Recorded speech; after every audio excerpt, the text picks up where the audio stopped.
Hello everyone, welcome back to my channel.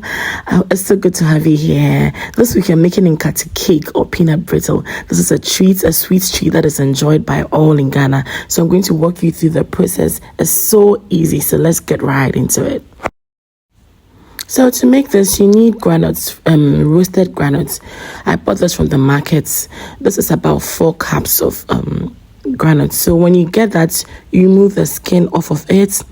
And then what I like to do is pour it in a Ziploc bag, and then I close it, then roll it out with a rolling pin. This helps it to crush it.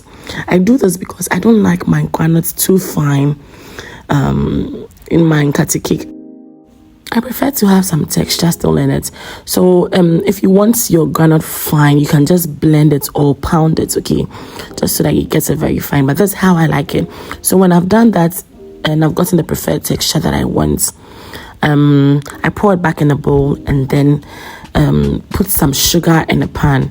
Now the thing here is you need to caramelize the sugar. This is going to be a base for our Nkate cake. So I don't like to disturb it when I put the sugar in. I just do it on medium to low heat and then just leave the sugar to caramelize nicely.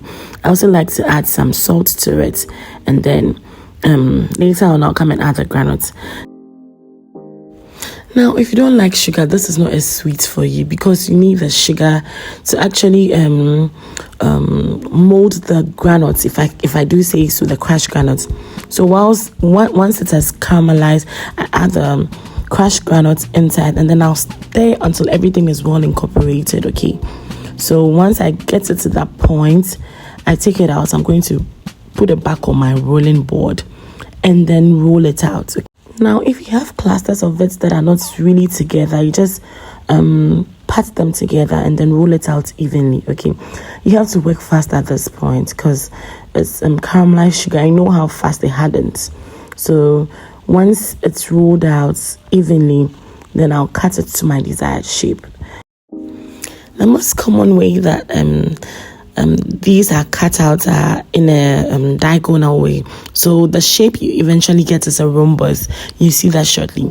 So once you get that shape, you can decide to keep it as it is, or you can add a twist to it to get a different shape altogether.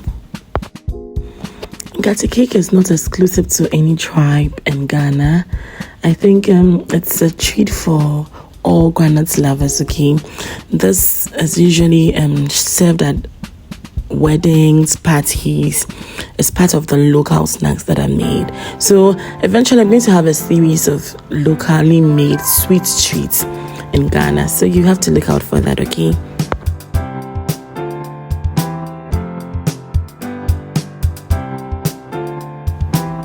Okay, so here's the rhombus shape. You can leave it as it is, but then you can just twist it slightly to get this beautiful shape. Okay, so all you have to do is just a slight twist. You don't need to do it too much whilst the brittle is still malleable. Okay, so I'm going to show you how I do it again, just this way. Oh, I forgot, before you turn your brittle on the board, you have to grease the board with a little bit of oil so that it doesn't stick on it. So here we are. Nkate cake is all done. Please hold on and listen to the crunch at the end. Thank you so much for watching. God bless you and see you.